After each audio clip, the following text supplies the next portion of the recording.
ಓಂ ತಸ್ಮಾದ್ರಜೋ ರಾಗವಿಷಾದಮನ್ಯೋ ಮಾನಸ್ಪೃಹಾ ಭಯದೈನ್ಯಾದಿಮೂಲಂ ಹಿತ್ವಾ ಗೃಹಂ ಸಂಸೃತಿ ಚಕ್ರವಾಲಂ ನೃಸಿಂಹಪಾದಂ ಭಜತಾ ಕುತೋ ಭಯಂ ಶ್ರೀಯತ್ರರೂಪಿಣ್ಯುರುಗಾಯ ಪಾದಯೋಃ ಕರೋತಿ ಮಾನಂ ಬಹುಧಾ ವಿಭೂತಿಭಿಃ ವೆಂಕಶ್ಚಿತಾಯ ಕುಸುಮಾಕರಾನುಗೈಃ ವಿಗೀಯಮಾನಾ ಪ್ರಿಯಕರ್ಮಗಾಯತಿ ದೇಹೇಂದ್ರಿಯಪ್ರಾಣಮನೋಭಿಮಾನೋ ಜೀವೋಂತರಾತ್ಮಾ ಗುಣಕರ್ಮಮೂರ್ತಿಃ ಸೂತ್ರಂ ಮಹಾಮಿತ್ಯುರುಧೇಹ ಗೀತಃ ಸಂಸಾರ ಆಧಾಪತಿಕಾಲತಂತ್ರಃ.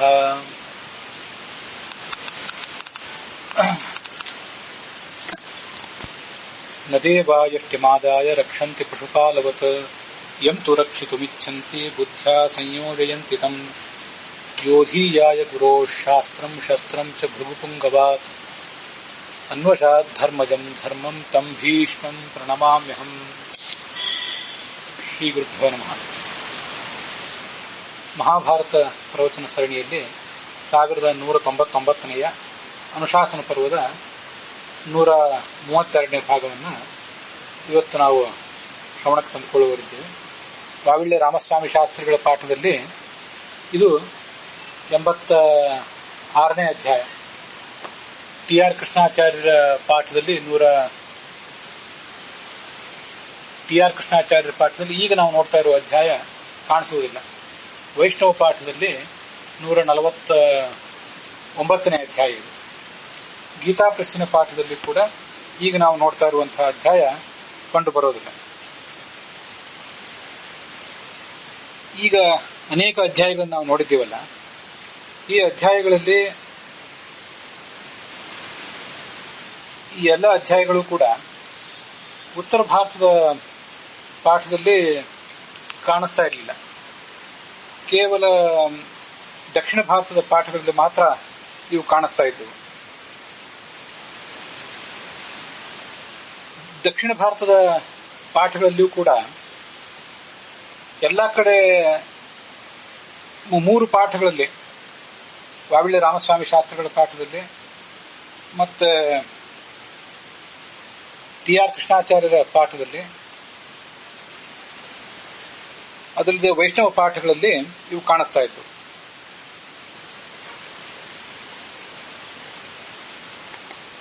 ಪುಣೆಯ ಬೋರಿ ಪಾಠದಲ್ಲಿ ಈ ಅಧ್ಯಾಯಗಳು ಇರಲಿಲ್ಲ.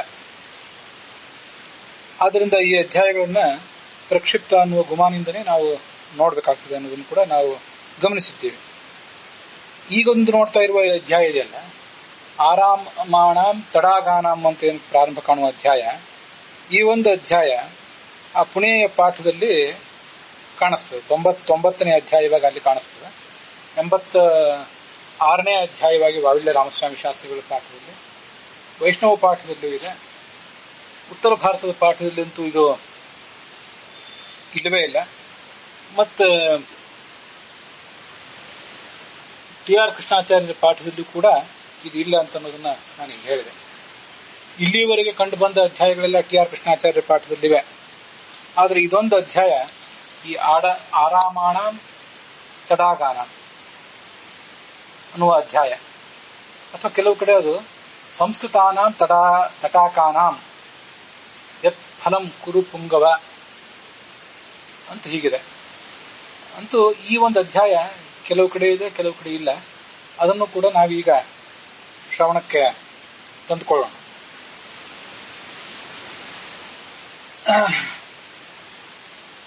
ಇಲ್ಲಿ ಈ ಕೆರೆ, ಕಟ್ಟೆ ಮೊದಲಾದವುಗಳನ್ನು ಕಟ್ಟಿಸಿದಾಗ ಆತನಿಗೆ ಏನು ಫಲ ಬರಬೇಕು ಅಂತನ್ನುವುದನ್ನ ವರ್ಣನೆ ಮಾಡ್ತಾರೆ.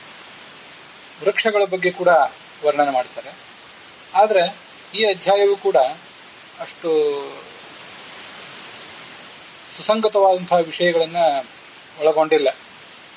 ಆದ್ದರಿಂದ ಈ ಅಧ್ಯಾಯವು ಪ್ರಕ್ಷಿಪ್ತವೇ ಇದ್ದಿರಬೇಕು ಅಂತಲೇ ನಮಗೆ ಸಂಶಯ ಬರ್ತದೆ. ಕೆರೆ ಕಟ್ಟೆಗಳನ್ನು ಕಟ್ಟಿಸುವುದು, ವೃಕ್ಷಗಳನ್ನ ನಡೆಸುವುದು, ಇವುಗಳ ಒಂದು ವರ್ಣನ ಈ ಹಿಂದೆ ಇದೇ ಅನುಶಾಸನ ಪರ್ವದಲ್ಲಿ ಬಂದಿದೆ. ಹೇಗೆ ಇಲ್ಲಿ ಯಾವುದು ಪ್ರಕ್ಷಿಪ್ತ ಯಾವುದು ಅಂತ ವಿಕ್ಷಿಪ್ತ ಅಂತ ತೀರ್ಮಾನಿಸುವುದು ಕಷ್ಟ. ಆದರೆ ಎಲ್ಲೆಲ್ಲಿ ಯಾವ್ಯಾವ ಪಾಠಗಳಿವೆ ಅಂತ ಅನ್ನೋದನ್ನ ನಾವೀಗ ನೋಡೋಣ. ಯುಧಿಷ್ಠಿರ ಹೀಗೆ ಪ್ರಶ್ನೆ ಮಾಡ್ತಾನೆ,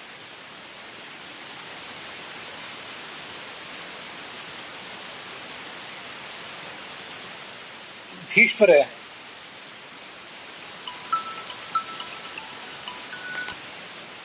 ವನಗಳನ್ನ ನಿರ್ಮಿಸುವವನಿಗೆ, ಕೆರೆ ಕಟ್ಟೆಗಳನ್ನ ಕಟ್ಟಿಸುವವನಿಗೆ ಏನು ಫಲ ಅಂತ ಅನ್ನೋದನ್ನ ನೀವು ಹೇಳಬೇಕು.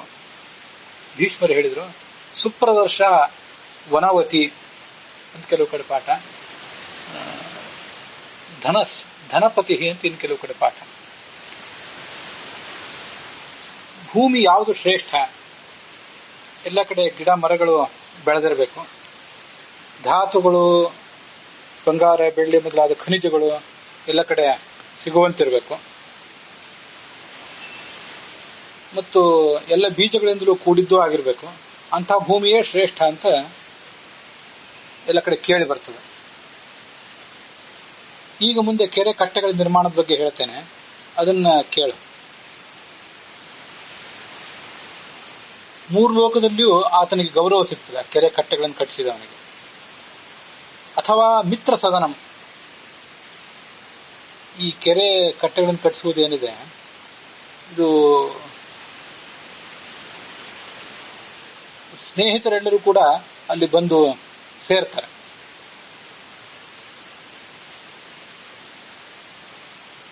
ಅನೇಕ ಜನರಿಗೆ ಅದು ಆಶ್ರಯ ಕೊಡ್ತದೆ. ಚತುರ್ವಿಧಾನಾಂ ಭೂತಾನಾಂ ತಟಾಕಂ ಉಪಲಕ್ಷ್ಯತೆ.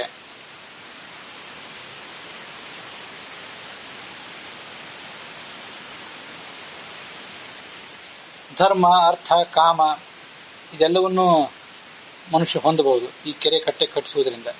ಜರಾಯುಜ ಅಂದರೆ ಗರ್ಭಕೋಶದಿಂದ ಹುಟ್ಟುವಂಥದ್ದು, ಉದ್ಭಿಜ್ಯ ಅಂದರೆ ನೆಲವನ್ನು ಭೇದಿಸಿ ಹುಟ್ಟುವಂತಹ ವೃಕ್ಷ ಮೊದಲಾದವುಗಳು, ಸ್ವೇದಜ ಅಂದರೆ ಬೆವರಿನಿಂದ ಹುಟ್ಟುವಂಥವು, ಅಂಡಜ ಅಂದರೆ ಮೊಟ್ಟೆಯಿಂದ ಹುಟ್ಟುವಂಥವು.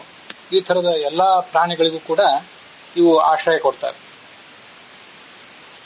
ದೇವತೆಗಳು, ಮನುಷ್ಯರು, ಗಂಧರ್ವರು ಎಲ್ಲರೂ ಜಲಾಶಯಗಳನ್ನ ಅವಲಂಬಿಸಿಕೊಂಡಿರ್ತಾರೆ. ಅಲ್ಲಿ ಅವರ ಗೃಹ, ಅವರ ಮಂದಿರಗಳು ಇವೆಲ್ಲ ಇರ್ತವೆ. ಅದರ ಫಲ ಏನು ಅಂದ್ರೆ, ಯಾವ ವ್ಯಕ್ತಿ ನಿರ್ಮಿಸಿದಂತಹ ಒಂದು ಕೆರೆಯಲ್ಲಿ ವರ್ಷಾಕಾಲದಲ್ಲಿ ಮಾತ್ರ ಮಳೆ ಇರ್ತದ. ದೊಡ್ಡ ಒಂದು ಕೆರೆಯನ್ನು ಕಟ್ಟಿಸಿದ್ದಾನೆ, ಬೇರೆ ಕಾಲದಲ್ಲಿ ಮಳೆ ನೀರು ಅಲ್ಲಿ ನಿಲ್ಲದೆ ಹೋದ್ರೂ ಮಳೆಗಾಲದಲ್ಲಾದ್ರೂ ಅಲ್ಲಿ ನೀರು ನಿಲ್ಲಲಿಕ್ಕೆ ಸಾಧ್ಯ ಇದೆ. ಅಂತ ಒಂದು ಕೆರೆಯನ್ನು ಕಟ್ಟಿಸ್ತಾನೆ. ಅವನಿಗೆ ಅಗ್ನಿಹೋತ್ರ ಮಾಡಿದ ಫಲ ಇದೆ. ಮತ್ತೊಬ್ಬ ಕಟ್ಟಿಸಿದ ಕೆರೆಯಲ್ಲಿ ಶರತ್ಕಾಲದಲ್ಲಿ ಕೂಡ ನೀರಿರ್ತದೆ ಅಂತಾದ್ರೆ 1000 ಗೋವುಗಳನ್ನು ದಾನ ಮಾಡಿದ ಫಲವನ್ನ ಆತ ಪಡ್ಕೊಳ್ತಾನೆ.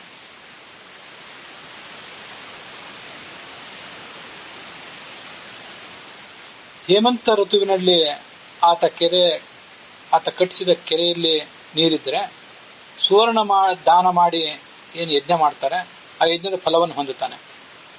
ಶಿಶಿರ ಋತುವಿನಲ್ಲಿಯೂ ಅಲ್ಲಿ ನೀರಿರುವುದಾದರೆ ಅಗ್ನಿಷ್ಠೋಮ ಯಾಗ ಮಾಡಿದ ಫಲ ಆತನಿಗಿದೆ. ವಸಂತ ಕಾಲದಲ್ಲಿ ನೀರಿದ್ದರೆ ಅತಿರಾತ್ರ ಯಾಗ ಮಾಡಿದ ಫಲ ಆತನಿಗಿದೆ. ಬೇಸಿಗೆ ಕಾಲದಲ್ಲಿ ಗ್ರೀಷ್ಮ ಋತುವಿನಲ್ಲಿ ಆ ಜಲಾಶಯದಲ್ಲಿ ನೀರು ಸಂಗ್ರಹೀತ ಆಗುವುದಾದರೆ ಅವನಿಗೆ ವಾಜಪೇಯ ಯಾಗ ಮಾಡಿದ ಫಲ ಇದೆ.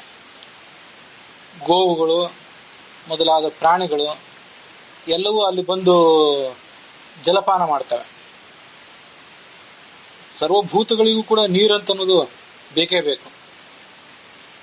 ಅವು ಆತನ ಕುಲವನ್ನು ಉದ್ಧರಿಸ್ತವೆ. ಮೃಗ, ಪಕ್ಷಿ, ಮನುಷ್ಯರು ಹೀಗೆಲ್ಲರೂ ಅದನ್ನು ಅವಲಂಬಿಸುವುದರಿಂದ ಅವನಿಗೆ ಅಶ್ವಮೇಧ ಯಾಗ ಮಾಡಿದ ಫಲ ಇದೆ. ಜಲಪಾನ ಮಾಡ್ತಾರೆ, ಸ್ನಾನಾದಿಗಳನ್ನು ಮಾಡ್ತಾರೆ, ವಿಶ್ರಾಂತಿ ತಗೊಳ್ತಾರೆ ಜನ. ಮರಣಾನಂತರದಲ್ಲಿ ಅದರ ಕಟ್ಟಿಸಿದ ವ್ಯಕ್ತಿಗೆ ಫಲ ಇದೆ. ದುರ್ಲಭಂ ಸಲಿಳಂ ತಾತ, ನೀರು ನಿಜವಾಗಿ ತುಂಬಾ ದುರ್ಲಭವಾದದ್ದು. ಬೇಕಾದಷ್ಟು ನಮಗೆ ನೀರಿದೆ ಅಂತ ನಾವು ತಿಳ್ಕೊಂಡಿದ್ದೇವೆ. ಒಟ್ಟಾರೆ ಭೂಮಿಯಲ್ಲಿ ಉಪ್ಪು ನೀರಿನ ಸಂಗ್ರಹ ಬಹಳ ಇದೆ. ಸಿಹಿ ನೀರಿನ ಸಂಗ್ರಹ ಕಡಿಮೆ ಇದೆ, ನಮ್ಗೆ ಇದೆಲ್ಲ ಗೊತ್ತಿದೆ.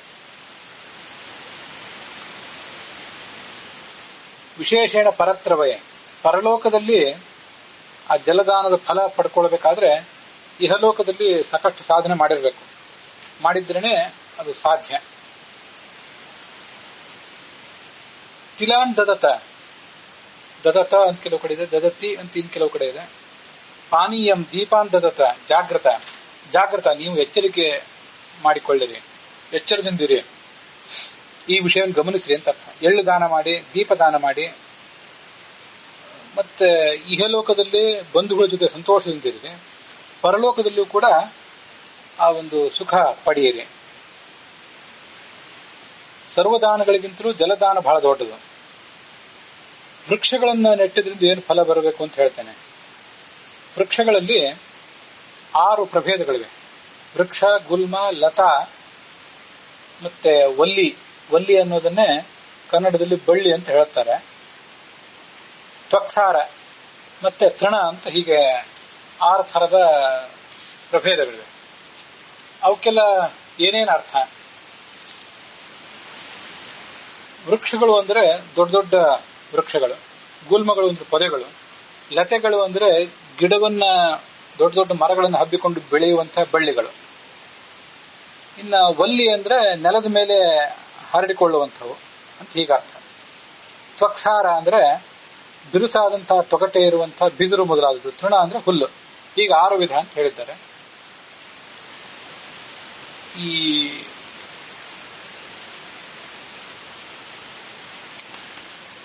ಭಾಗವತದ 3ನೇ ಸ್ಕಂದದ 11ನೇ ಅಧ್ಯಾಯದಲ್ಲಿ ವನಸ್ಪತಿ, ಓಷಧಿ, ಲತಾ, ತ್ವಕ್ಸಾರಾಹ, ವೀರುಧಃ, ದ್ರುಮಾಹ, ಇವು ಈ ಗಿಡ ಮರಗಳ ಪ್ರಭೇದಗಳು ಅಂತ ಅದನ್ನ ವರ್ಣನೆ ಮಾಡ್ತಾರೆ. ವನಸ್ಪತಿ ಅಂದ್ರೆ ಹೂವಿಲ್ಲದೆ ನೇರವಾಗಿ ಹಣ್ಣನ್ನು ಬಿಡುವಂತಹ ಅಶ್ವತ್ಥ ಮೊದಲಾದದ್ದು. ಹೂವನ್ನು ಬಿಡದೆ ಹಣ್ಣನ್ನೇ ನೇರವಾಗಿ ಕೊಡುವಂಥವು ಅಂಥವು ಕೆಲವು ವೃಕ್ಷಗಳಿವೆ. ಔಷಧಿಗಳು ಅಂದ್ರೆ ಬಾಳೆ ಮೊದಲಾದದ್ದು, ಒಮ್ಮೆ ಫಲ ಕೊಟ್ಟ ಬಳಿಕ ಒಣಗಿ ಹೋಗುವಂತ ಭತ್ತ, ಬಾಳೆ ಮೊದಲಾದದ್ದು. ಲತಾ ಅಂದ್ರೆ ಬಳ್ಳಿ. ಲತಾ ಮತ್ತು ವಲ್ಲಿ ಅಂತ ಎರಡನ್ನು ತಗೊಂಡಿಲ್ಲ ಭಾಗವತದಲ್ಲಿ. ತ್ವಕ್ಸಾರ ಅಂದ್ರೆ ಬಲವಾದಂತಹ ತೊಗಟೆ ಇರುವಂತಹ ಬಿದಿರು ಅಂತ ಅರ್ಥ. ವೀರುತ್ ಅಂದ್ರೆ ಪೊದೆ. ದ್ರುಮ ಅಂದ್ರೆ ಮಾವಿನ ಗಿಡ ಮೊದಲಾದದ್ದು. ಮೊದಲು ಹೂವನ್ನು ಬಿಟ್ಟು ಆಮೇಲೆ ಅದು ಕಾಯಿಯಾಗಿ ಹಣ್ಣಾಗುವಂತಹ ಗಿಡಗಳಿಗೆ ದ್ರುಮ ಅಂತ ಹೇಳ್ತಾರೆ. ಹೀಗೆ 6 ಭಾಗವತದಲ್ಲಿ ಬೇರೆ ಕಡೆ ಹೇಳಿದ್ದಾರೆ, ಬೇರೆ ರೀತಿಯಾಗಿ ಹೇಳಿದ್ದಾರೆ. ಇಲ್ಲೊಂದು ರೀತಿಯಾಗಿ ಹೀಗಿದೆ. ಯಾವ ಥರದ ವೃಕ್ಷಗಳನ್ನ ನಡೆಸಿದರೂ ಕೂಡ ಅವನ ಕೀರ್ತಿ ಮರಣಾನಂತರದಲ್ಲಿ ಎಲ್ಲ ಕಡೆ ಹಬ್ಬುತ್ತದೆ. ಹಿಂದಿನ ತಲೆಮಾರುಗಳನ್ನ, ಮುಂದಿನ ತಲೆಮಾರುಗಳನ್ನ ಎಲ್ಲವನ್ನೂ ಕೂಡ ಆತ ದಾಟಿಸ್ತಾನೆ.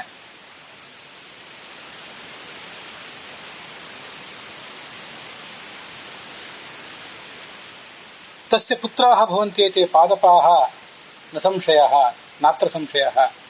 ಯಾವ ವೃಕ್ಷಗಳನ್ನ ಆತ ನಡೆಸಿರ್ತಾನೆ ಅವೆಲ್ಲ ಆತನ ಮಕ್ಕಳೇ. ಈ ವೃಕ್ಷಗಳು ತಮ್ಮಲ್ಲಿರುವಂತಹ ಹೂಗಳಿಂದ, ಹಣ್ಣುಗಳಿಂದ ದೇವತೆಗಳಿಗೆ, ಪಿತೃಗಳಿಗೆ ಮತ್ತೆ ಏನಿಲ್ಲದೆ ಹೋದ್ರೂ ನೆರಳಂತೂ ದೊರಕ್ತದೆ. ಅದರಿಂದ ಛಾಯೆಯ ಅತಿಥೀನ್, ಹೂಗಳಿಂದ ದೇವತೆಗಳಿಗೆ, ಫಲಗಳಿಂದ ಪಿತೃಗಳಿಗೆ ಮತ್ತೆ ನೆರಳಿನಿಂದ ಅತಿಥಿಗಳಿಗೆ ಅವು ತೃಪ್ತಿ ಕೊಡ್ತವೆ ಅಂತ ವರ್ಣನೆ ಮಾಡ್ತಾರೆ. ಎಲ್ಲಾ ರಾಕ್ಷಸರು, ಬ್ರಹ್ಮಪಿಶಾಚರು, ದೇವತೆಗಳು, ಸ್ವಯಂ ಪರಮಾತ್ಮನೂ ಕೂಡ ವೃಕ್ಷವನ್ನು ಆಶ್ರಯಿಸಿಕೊಂಡಿದ್ದಾನೆ. ತಮ್ಮನ್ನ ಯಾರು ಬೆಳೆಸಿರ್ತಾರೆ ಅವನನ್ನ ಕಷ್ಟದಿಂದ ಪಾರು ಮಾಡ್ತವೆ. ಪುತ್ರಾಸ್ತೆ ಧರ್ಮತಃ ಸ್ಮೃತಾಹ. ಹೀಗೆ ಧರ್ಮದ ದೃಷ್ಟಿಯಿಂದ ಈ ವೃಕ್ಷಗಳನ್ನ ಪುತ್ರಗಳು ಅಂತಲೇ ವರ್ಣನೆ ಮಾಡಿದ್ದಾರೆ. ತಟಾಕಕೃತ್ ವೃಕ್ಷರೋಪಿ, ಈ ವೃಕ್ಷರೋಪಿ ಕೆರೆ ಕಟ್ಟೆಗಳನ್ನು ಕಟ್ಟಿಸಿದವನು, ದೊಡ್ಡ ದೊಡ್ಡ ಮರಗಳನ್ನ ನಡೆಸಿದವನು, ಯಜ್ಞಗಳನ್ನು ಮಾಡಿದವರು ಎಲ್ಲರೂ ಸತ್ಯವಾದಿಗಳು, ಎಲ್ಲರೂ ಸ್ವರ್ಗಕ್ಕೆ ಹೋಗ್ತಾರೆ. ಆದ್ರಿಂದ ಈ ಎಲ್ಲ ಕೃತ್ಯಗಳನ್ನು ಮಾಡಬೇಕು ಅಂತ ವರ್ಣನೆ ಮಾಡ್ತಾರೆ. ಅಲ್ಲಿಗೆ ಈಗ ನಾವು ನೋಡ್ತಾ ಇರುವಂತಹ ಅಧ್ಯಾಯ ಸಮಾಪ್ತವಾಗಿದೆ. ಮುಂದೆ ಬರುವಂತಹ ಅಧ್ಯಾಯ ಈ ಗೃಹಸ್ಥ ಧರ್ಮದ ಕುರಿತಾಗಿ ಕೃಷ್ಣ ಮತ್ತು ಪೃಥ್ವಿ ಇವರ ನಡುವೆ ನಡೆದಂತಹ ಒಂದು ಸಂವಾದ. ಇದನ್ನ ನಾವೀಗ ಒಂದು ಬಾರಿ ಹಿಂದೆನೆ ನೋಡಿಬಿಟ್ಟಿದ್ದೇವೆ. ಯಾಕೆಂದ್ರೆ ಈ ಅಧ್ಯಾಯ ಏನಿದೆ, ಉತ್ತರ ಭಾರತದ ಪಾಠದಲ್ಲಿ ಹಿಂದೆ ನಾವು ನೋಡಿದಂತಹ ಛತ್ರಿ ಮತ್ತು ಪಾದರಕ್ಷೆಗಳ ಮಹತ್ವದ ಕುರಿತಾಗಿ ಒಂದೇನೋ ಅಧ್ಯಾಯ ಬಂದಿತ್ತು. ಆ ಅಧ್ಯಾಯದ ನಂತರ ಇದೇ ಅಧ್ಯಾಯವೇ ಇದೆ. ಉತ್ತರ ಭಾರತದ ಪಾಠದಲ್ಲಿ ನಾವೀಗ ನಡುವೆ ನೋಡಿದಂತಹ 10 ಅಧ್ಯಾಯಗಳು, ದಕ್ಷಿಣ ಭಾರತದ ಪಾಠದಲ್ಲಿ ಮಾತ್ರ ಏನಿದ್ದವು 10 ಅಧ್ಯಾಯಗಳು, ಅವು ಉತ್ತರ ಭಾರತದ ಪಾಠದಲ್ಲಿ ಕಾಣಿಸುವುದಿಲ್ಲ. ಆದ್ರಿಂದ ಒಂದು ಬಾರಿ ನಾವು ನಮ್ಮ ಶ್ರವಣದ ಅನುಕೂಲಕ್ಕಾಗಿ, ಶ್ರವಣದ ಸೌಕರ್ಯಕ್ಕಾಗಿ ಅಷ್ಟೇ ಈಗ ಬರುವ ಅಧ್ಯಾಯವನ್ನು ನೋಡಿ ಬಿಟ್ಟಿದ್ದೇವೆ. ಆದರೂ ಅಲ್ಲಿ ಬರುವಂತಹ ವೈಶ್ವದೇವ ಬಲಿಹರಣದ ಕುರಿತಾಗಿ ಇನ್ನೂ ಕೆಲವು ವಿಶಿಷ್ಟ ಸಂಗತಿಗಳನ್ನ ಈಗ ನೋಡೋಣ ಅಷ್ಟೇ. ಅಲ್ಲಿರುವಂತಹ ಪ್ರತಿಯೊಂದು ಶ್ಲೋಕವನ್ನು ಈಗ ನಾನು ಹೇಳಲಿಕ್ಕೆ ಹೋಗೋದಿಲ್ಲ, ಅದು ಹಿಂದೆ ಬಂದಾಗಿದೆ. ಇದೇ ಅನುಶಾಸನ ಪರ್ವದಲ್ಲಿ 128ನೇ ಭಾಗದಲ್ಲಿ ಇದನ್ನ ನಾವು ನೋಡಿ ಆಗಿದೆ. ಇದರಲ್ಲಿರುವ ಕೆಲವು ವಿಶಿಷ್ಟ ಸಂಗತಿಗಳನ್ನು ಮಾತ್ರ ಈಗ ಮತ್ತೊಂದು ಬಾರಿ ಗಮನಿಸೋಣ. ಕೃಷ್ಣ ಭೂಮಿಯನ್ನು ಕೇಳಿದ, ಯಾವ ಮಹಾ ಕಾರ್ಯಗಳನ್ನು ಮಾಡಿದ್ದರಿಂದ ಗೃಹಸ್ಥನಾದವನಿಗೊಬ್ಬನಿಗೆ ಸಮೃದ್ಧಿ ಆಗ್ತದೆ ಅಂತ ಹೇಳಿ. ಆಗ ಆಕೆ ಇದನ್ನೆಲ್ಲವನ್ನು ಹೇಳಲಿಕ್ಕೆ ತೊಡಗಿದ್ಲು. ದೇವತೆಗಳನ್ನ, ಪಿತೃಗಳನ್ನ ಎಲ್ಲರನ್ನೂ ಕೂಡ ಪೂಜಿಸಬೇಕು, ಯಜ್ಞಾದಿಗಳನ್ನು ಮಾಡಬೇಕು, ಅತಿಥಿ ಸತ್ಕಾರ ಮಾಡಬೇಕು, ಬ್ರಾಹ್ಮಣಾದಿಗಳಿಗೆ ಭೋಜನ ಮಾಡಿಸಬೇಕು, ವೈಶ್ವದೇವ ಬಲಿಹರಣ ಇತ್ಯಾದಿಗಳನ್ನ ಕೊಡಬೇಕು, ಅಗ್ನಿಯಲ್ಲಿ ವೈಶ್ವದೇವ ಮಾಡಬೇಕು. ಆ ವೈಶ್ವದೇವ ಮಾಡುವಾಗ ಅಗ್ನಿ, ಸೋಮ, ವಿಶ್ವೇ ದೇವತೆಗಳು, ಧನ್ವಂತರಿ ಇವರಿಗೆಲ್ಲರಿಗೂ ಕೂಡ ಆಹುತಿಯನ್ನು ಕೊಡಬೇಕು ಅಂತ ವರ್ಣನೆ ಬಂತು. ಹಾಗೇನೆ ಬಲಿಹರಣವನ್ನು ಕೂಡ ಮಾಡಬೇಕು. ಅಲ್ಲಿಯೂ ಪೂರ್ವ, ದಕ್ಷಿಣ, ಪಶ್ಚಿಮ, ಉತ್ತರ ಈ ದಿಕ್ಕುಗಳ ದೇವತೆಗಳಿಗೆ ಆಹುತಿಯನ್ನು ಕೊಡಬೇಕು. ಮತ್ತೆ ಧನ್ವಂತರಿಗೆ ಬಲಿಯನ್ನು ಕೊಡಬೇಕು. ಬಲಿಹರಣದಲ್ಲೂ ಕೂಡ ಧನ್ವಂತರಿಗೆ ಒಂದು ಬಲಿ ಇದೆ. ಋಗ್ವೇದದಲ್ಲೂ ಯಜುರ್ವೇದದಲ್ಲೂ ಸ್ವಲ್ಪ ಸ್ವಲ್ಪ ವ್ಯತ್ಯಾಸಗಳೇನಿವೆ ಅಂತ ಅನ್ನೋದನ್ನ ನಾನು ಹೇಳಿದ್ದೆ. ಋಗ್ವೇದದ ಬಲಿಹರಣದಲ್ಲಿ ಧನ್ವಂತರಿಗೂ ಕೂಡ ಆಹುತಿ ಇದೆ. ಯಜುರ್ವೇದದ ಬಲಿಹರಣದಲ್ಲಿ ಆ ಧನ್ವಂತರಿಗೆ ಆಹುತಿ ಕಾಣಿಸುವುದಿಲ್ಲ. ಯಜುರ್ವೇದದ ವೈಶ್ವದೇವದಲ್ಲಿ ಕೆಲವರು ಧನ್ವಂತರಿಗೆ ಆಹುತಿಯನ್ನು ಕೊಡ್ತಾರೆ, ಕೆಲವು ಕಡೆ ಅದು ಕಾಣಿಸುವುದಿಲ್ಲ. ಹೀಗೆ ಏನೋ ಸ್ವಲ್ಪ ಸ್ವಲ್ಪ ವ್ಯತ್ಯಾಸಗಳಿರಬಹುದು. ಅಂತೂ ಇಲ್ಲಿ ಬಂದದ್ದನ್ನ ನಾವೀಗ ನೋಡಿ ಮುಗಿಸಿದ್ದೀವಿ.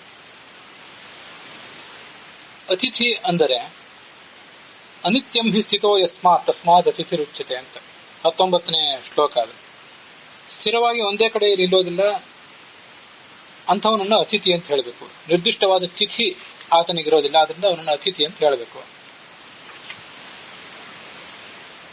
ಇಲ್ಲೊಂದು ವಿಶಿಷ್ಟವಾದ ಸಂಗತಿನೂ ಬಂದಿತ್ತು. ಏವಂ ಬಲಿಂ ಕೃತ್ವ, ಇದು 15ನೇ ಶ್ಲೋಕ. ವೈಶ್ವದೇವ ಮಾಡಬೇಕು, ಬಲಿ ಮಾಡಬೇಕು. ಮುಂದೆ ಯಾರಾದ್ರು ಬ್ರಾಹ್ಮಣರು ಭೋಜನಕ್ಕೆ ಬರುವವರಿದ್ರೆ ಅವರಿಗೂ ಕೂಡ ಭೋಜನ ಮಾಡಿಸ್ಬೇಕು. ಅಲಾಭೆ ಬ್ರಾಹ್ಮಣಸ್ಯ ಅಗ್ರವು ಅಗ್ರ್ಯ ಮುದ್ರಿತ್ಯ ನಿಕ್ಷಿಪೇತ್. ಈ ಒಂದು ಸಂಗತಿಯನ್ನು ಕೂಡ ನಾವು ಅವತ್ತು ನೋಡಿದ್ದೀವಿ. ಯಾರು ಬ್ರಾಹ್ಮಣ ಅವತ್ತು ಕಾಣದೆ ಹೋದ್ರೆ, ಇದು 15ನೇ ಶ್ಲೋಕ ಅಥವಾ ಕೆಲವು ಕಡೆ 14ನೇ ಶ್ಲೋಕ, ಸಂಖ್ಯೆ ಸ್ವಲ್ಪ ವ್ಯತ್ಯಾಸ ಆಗಿರ್ಬೋದು, ಅದನ್ನು ನೀವು ಗಮನಿಸಬೇಕು. ಬ್ರಾಹ್ಮಣ ಯಾರು ಸಿಗದೆ ಹೋದ್ರೆ ಆತನನ್ನ ನಾವು ಸಂತೃಪ್ತಿ ಪಡಿಸ್ಲಿಕ್ಕಾಗಿ ಅಗ್ನಿಯಲ್ಲೇ 4 ಆಹುತಿಗಳನ್ನು ಹಾಕಿ ಬಿಡಬೇಕು. ತೀರ್ಥವನ್ನು ಕೂಡ ಬ್ರಾಹ್ಮಣನಿಗೆ ಮೊದಲು ಕೊಟ್ಟು ಆಮೇಲೆ ನಾವು ತಗೊಳ್ತೀವಿ, ಭೋಜನವನ್ನು ಅವನಿಗೆ ಮೊದಲು ಮಾಡಿಸಿ ಆಮೇಲೆ ನಾವು ಮಾಡ್ತೀವಿ. ಆದ್ರೆ ಯಾರು ಬ್ರಾಹ್ಮಣರು ಸಿಗದೆ ಹೋದಾಗ ಆ ತೀರ್ಥವನ್ನ ಬ್ರಾಹ್ಮಣನಿಗೆ ಕೊಡಬೇಕು ಅನ್ನೋ ದೃಷ್ಟಿಯಿಂದ ನಾವಿಟ್ಟಿರುವಂತಹ ಪಾತ್ರದಲ್ಲೇ ತೀರ್ಥ ಹಾಕಿಬಿಡ್ತೇವೆ. ಇದನ್ನೆಲ್ಲ ನಾನು ಹಿಂದೆ ಹೇಳಿದ್ದೆ ಒಂದು ಬಾರಿ. ದೊಡ್ಡ ದೊಡ್ಡ ದೇವಾಲಯಗಳಲ್ಲಿ, ಉಡುಪಿಯ ಕೃಷ್ಣ ಮಂದಿರ ಮೊದಲಾದ ಕಡೆ ಸ್ವಾಮಿಗಳು ತಾವು ತೀರ್ಥ ತಗೊಂಡು ಮುಂದೆ ಅಲ್ಲಿರುವಂತಹ ವಿದ್ವಾಂಸರಿಗೆಲ್ಲ ತೀರ್ಥ ಕೊಡ್ತಾರೆ. ಬಂದಿರುವಂತಹ ಪ್ರತಿನಿಧಿಗಳಿಗೆ, ಬೇರೆ ಬೇರೆ ಮಠದವರು, ಅಷ್ಟಮಠದವರು, ಮುಕ್ತಾದಿ ಮಠ, ರಾಯರ ಮಠ, ವ್ಯಾಸರಾಜ ಮಠ, ಶ್ರೀಪಾದರಾಜ ಮಠ ಇತ್ಯಾದಿ ಮಠದ ಪ್ರತಿನಿಧಿಗಳು ಬಂದಿದ್ರೆ ಅವರಲ್ಲಿ ಯಾರು ಜ್ಯೇಷ್ಠರು ಮೊದಲು ಅವರಿಗೆ, ಕನಿಷ್ಠರು ಯಾರು ಆಮೇಲೆ ಅವರಿಗೆಲ್ಲರಿಗೂ ಹೀಗೆ ತೀರ್ಥವನ್ನು ಕೊಡ್ತಾರೆ. ಅಂತೂ ಮಠದ ಪ್ರತಿನಿಧಿತ್ವಕ್ಕಾಗಿ ಮೊದಲು ಒಂದು ಬಾರಿ ತೀರ್ಥ ಕೊಡ್ತಾರೆ, ಆಮೇಲೆ ಉಳಿದವರಿಗೆಲ್ಲರಿಗೂ ವಿದ್ವಾಂಸರಿಗೂ ಕೊಡ್ತಾರೆ. ಒಂದು 10-20 ಜನ ಪೇಜಾವರ ಮಠದ ವಿದ್ವಾಂಸರೇ ಇದ್ರೆ ಅವರೆಲ್ಲರಿಗೂ ಒಮ್ಮೆಲೆ ಕೊಟ್ಟು ಬಿಡೋದಿಲ್ಲ. ಒಬ್ಬ ಸೀನಿಯರ್ ಮೋಸ್ಟ್ ಆದಂತಹ ವಿದ್ವಾಂಸನಿಗೆ, ಅವನು ಯಾವುದೇ ಮಠಕ್ಕೆ ಸಂಬಂಧಪಟ್ಟವನಿರ್ಲಿ, ಅವನಿಗೆ ಕೊಡ್ತಾರೆ. ಮುಂದೆ ಮತ್ತೊಂದು ಮಠದ ಪ್ರತಿನಿಧಿಗೆ ಜ್ಯೇಷ್ಠತಾ ಅನುಕ್ರಮದಿಂದ ಕೊಟ್ಟು ಮುಂದೆ ಉಳಿದವರಿಗೂ ಕೂಡ ಕನಿಷ್ಠರಾದವರಿಗೆ ಕೊಡ್ತಾರೆ. ಭೋಜನವನ್ನು ಮಾಡಿಸ್ತಾರೆ. ದೊಡ್ಡ ದೊಡ್ಡ ಮಠ ಇತ್ಯಾದಿ ಕಡೆಗಳಲ್ಲಿ ನಾವಿರುವ ಜಾಗಗಳಲ್ಲಿ ಭೋಜನಕ್ಕೆ ಯಾರು ಬರದೇ ಇರಬಹುದು. ಆಗ ಅಗ್ನಿಯಲ್ಲೇ ಆ ಆಹುತಿಗಳನ್ನು ಹಾಕಬೇಕು ಅಂತ ಅದರ ಅರ್ಥ. ಹಿಂದೆ ನಿಮ್ಗೆ ಇದೆಲ್ಲ ಗೊತ್ತಿದ್ದೇ ಇದೆ. ಅನೇಕ ಊರುಗಳಲ್ಲಿ, ಸಣ್ಣ ಸಣ್ಣ ಹಳ್ಳಿಗಳಲ್ಲೂ ಕೂಡ ಯಾರಾದರೂ ಅತಿಥಿಗಳು, ಅಭ್ಯಾಗತರು ಬರುವವರು ಇದ್ದೇ ಇರ್ತಿದ್ರು. ಹಾಗೆ ಆಹುತಿಯನ್ನ ಅಗ್ನಿಯಲ್ಲಿ ಕೊಡೋ ಪ್ರಸಂಗ ಬರ್ತಿರಲಿಲ್ಲ. ಪ್ರತ್ಯಕ್ಷ ಬ್ರಾಹ್ಮಣನೇ ಹೆಚ್ಚು ಕಡಿಮೆ ಸಿಗ್ತಿದ್ದ. ಮಧ್ಯಾಹ್ನದ ಪೂಜೆ, ನೈವೇದ್ಯ, ವೈಶ್ವದೇವ ಬಲಿಹರಣ ಇತ್ಯಾದಿ ಮುಗಿಸಿ ಬ್ರಾಹ್ಮಣ ಯಾರು ಬರ್ತಾನೇನೋ ಅಂತ ಕಾಯ್ದು ಆಮೇಲೆ ಊಟ ಮಾಡುವವರು ಇರ್ತಿದ್ರು. ಸುಮಾರು 2-3 ಗಂಟೆ ತನಕ ಕಾಯ್ದು ಊಟ ಮಾಡುವವರೇ ಇರ್ತಿದ್ರು. ಅನೇಕ ಊರುಗಳಲ್ಲಿ ಅಂಥವ್ರಿಗೆ 3 ಗಂಟೆ ತನಕ ಕಾಯ್ದು ಊಟ ಮಾಡುವವರಾದ್ರಿಂದ 3 ಗಂಟೆ ಸುಬ್ರಾಯರು, 3 ಗಂಟೆ ರಂಗರಾಯರು, 3 ಗಂಟೆ ಶೇಷಾಚಾರ್ಯರು ಅಂತ ಹೀಗೆಲ್ಲ ಹೆಸರೇ ಬಂದ್ಬಿಟ್ಟಿರ್ತಿತ್ತು. ಯಾಕಂದ್ರೆ ಅಷ್ಟೋ ತನಕ ಕಾಯ್ತಿದ್ರು ಅವರು. ಒಂದ್ ಯಾವುದೋ ಬಸ್ಸು ಆ ಸಮಯಕ್ಕೆ ಬರ್ತಿತ್ತು, ಒಂದ್ ಯಾವುದೋ ರೈಲು ಆ ಸಮಯಕ್ಕೆ ಬರ್ತಿತ್ತು. ಅದರಲ್ಲಿ ಯಾವನಾದ್ರೂ ಅತಿಥಿ ಬರ್ತಾನ ಅಂತ ಕಾಯ್ತಾ ಇದ್ರು. ಕಾಯ್ದು ಭೋಜನ ಮಾಡೋರೆಲ್ಲ ಇದ್ರು. ಹಿಂದೆ ಇದನ್ನೆಲ್ಲ ಹೇಳಿದ್ದೀನಿ, ಈಗ ಮತ್ತೊಂದು ಬಾರಿ ನೆನಪು ಮಾಡ್ಕೊಂಡಿದ್ದೀವಿ ಅಷ್ಟೇ. ವೈಶ್ವದೇವನ್ನ ಯಾಕೆ ಮಾಡ್ತಾರೆ? ಅದನ್ನ ಮಾಡಬೇಕಾದವ್ರು ಯಾರು? ಗೃಹಸ್ಥನ ಕರ್ತವ್ಯ ಅಂತ ಇಲ್ಲಿ ಬಂದಿದೆ. ಒಂದು ವೇಳೆ ಗೃಹಸ್ಥ ಇಲ್ಲದೆ ಹೋದ್ರೆ ಹೇಗೆ ಮಾಡಬೇಕು? ಹಾಗೆ ಕೆಲವು ಸಂಗತಿಗಳನ್ನು ಈಗ ಗಮನಿಸೋಣ. ನಾವು ಸಸ್ಯಾಹಾರವನ್ನೇ ಸ್ವೀಕಾರ ಮಾಡಲಿ, ಮತ್ತೆ ಮಾಂಸಾಹಾರವನ್ನೇ ಸ್ವೀಕಾರ ಮಾಡಲಿ, ಏನ್ ಮಾಡಿದ್ರೂ ಕೂಡ ಒಂದು ಜೀವಕ್ಕೆ ನಮ್ಮಿಂದ ಹಾನಿ ಆಗೇ ಆಗ್ತದಲ್ಲ. ಅದಕ್ಕಾಗಿ ಆ ಎಲ್ಲ ದೋಷಗಳ ಪರಿಹಾರಕ್ಕಾಗಿ, ಪಂಚ ದೋಷಗಳ ಪರಿಹಾರಕ್ಕಾಗಿ ಅಂತ ಹೇಳ್ತಾರೆ. ಅವುಗಳನ್ನು ಕಿತ್ತುವುದು, ಕತ್ತರಿಸುವುದು, ಹುರಿಯುವುದು, ಬೇಯಿಸುವುದು ಇತ್ಯಾದಿ ದೋಷಗಳನ್ನು ನಾವು ಮಾಡ್ತೇವೆ. ಆ ಎಲ್ಲ ದೋಷಗಳನ್ನ ಮಾಡಿಯೇ ಮಾಡ್ತೀವಿ ಅನಿವಾರ್ಯ ಅನ್ನೋ ದೃಷ್ಟಿಯಿಂದ. ಅದಕ್ಕಾಗಿ ಆ ದೋಷಗಳ ಪರಿಹಾರಕ್ಕಾಗಿ ಇಂಥದ್ದೊಂದು ವೈಶ್ವದೇವ ಅಂತ ಅನ್ನೋದನ್ನು ಮಾಡ್ತಾರೆ. ಅನೇಕ ದೇವತೆಗಳಿಗೆ ಅಲ್ಲಿ ಆಹುತಿ ಇರ್ತದೆ. ಅದಕ್ಕಾಗಿ ಅದಕ್ಕೆ ವೈಶ್ವದೇವ ಅಂತ ಹೀಗೆ ಹೇಳ್ತಾರೆ ಅಂತ ನಾವು ತಿಳ್ಕೊಳ್ಬಹುದು. ಆಚಾರ್ಯರ ಸದಾಚಾರ ಸ್ಮೃತಿ ಗ್ರಂಥದಲ್ಲಿ ಅದರ ವ್ಯಾಖ್ಯಾನಕಾರರು ಅನೇಕ ವಿಷಯಗಳನ್ನು ನಮ್ಗೆ ಇದ್ರ ಬಗ್ಗೆ ತಿಳಿಸ್ತಾರೆ. ಆ ಒಂದಿಷ್ಟು ವಿಷಯಗಳನ್ನು ಕೂಡ ಈಗ ನಾವು ಅವಲೋಕನ ಮಾಡಿಕೊಳ್ಳೋಣ. ನಮ್ಮ ಮನೆಯಲ್ಲಿ ಆ ಒಂದು ಕಟ್ಟಿಗೆಯ ಇದ್ದಿಲಿನ ಒಲೆಯಲ್ಲಿ ವೈಶ್ವದೇವ ನಡೀತಿರ್ತದೆ, ಆಹುತಿ ಹಾಕ್ತಿರ್ತಾರೆ. ಆಗ ತುಳಸಿ ದಲೇನ ರಹಿತಂ ವೈಶ್ವದೇವಂ ಕರೋತಿ ಯಹ ದೇವತಾಸ್ತತ್ರ ದೇವತಾಸ್ತನ್ನ ಗೃಹಂತಿ ಬ್ರಹ್ಮರಾಕ್ಷಸಾಹ ವಿನಾ ವ್ಯಾಹೃತಿ ಹೋಮೇನ ಹೋಮೋ ವೈ ನಿಷ್ಫಲೋ ಭವೇತ್. ಕಟ್ಟಿಗೆ ಮತ್ತೆ ಇದ್ದಿಲು ಇತ್ಯಾದಿಗಳಿಂದ ಅಗ್ನಿಯನ್ನು ತಯಾರು ಮಾಡಿರ್ತೀವಿ. ಅಲ್ಲೊಂದಿಷ್ಟು ಒಣಗಿದ ತುಳಸಿ ಕಾಷ್ಠವನ್ನು ಹಾಕಬೇಕು. ಮನೆಯಲ್ಲಿ ತುಳಸಿ ಗಿಡಗಳೇನು ಬೆಳೆದಿರ್ತಾವಲ್ಲ, ಅವುಗಳು ಒಣಗಿದ ಮೇಲೆ ಅವುಗಳನ್ನು ಹಾಗೆ ಸಂಗ್ರಹ ಮಾಡಿ ಇಟ್ಕೊಂಡಿರ್ಬೇಕು. ಅವರೆಲ್ಲವನ್ನೂ ಕೂಡ ಅಂಥ ಒಂದು ಯಾವುದೋ 1-2 ತುಣುಕನ್ನ ಇದಕ್ಕೆ ಆ ಯಜ್ಞದ ಕುಂಡಕ್ಕೆ ಹಾಕಬೇಕು, ಆ ಒಲೆಗೆ ಹಾಕಬೇಕು. ಒಲೆಗೆ ಹಾಕಿ ಅಲ್ಲಿ ಈ ವೈಶ್ವದೇವವನ್ನು ಮುಂದುವರಿಸಬೇಕು ಅಂತ ಅದರ ತಾತ್ಪರ್ಯ. ಹಾಗೇನಾದ್ರೂ ಮಾಡದೆ ಹೋದ್ರೆ ಅದನ್ನ ದೇವತೆಗಳು ಸ್ವೀಕರಿಸುವುದಿಲ್ಲ, ದೈತ್ಯರು ಅದನ್ನು ಸ್ವೀಕರಿಸ್ತಾರೆ ಅಂತ ವರ್ಣನೆ ಮಾಡ್ತಾರೆ. ಇದು ಆಹ್ನಿಕ ಕೌಸ್ತುಭ ಅಂತ ಶ್ರೀನಿವಾಸ ತೀರ್ಥದ ವ್ಯಾಖ್ಯಾನ ಇದ್ದಿರಬೇಕು, ಅಲ್ಲಿ ಕಂಡು ಬರುವಂತಹ ಅಂಶ.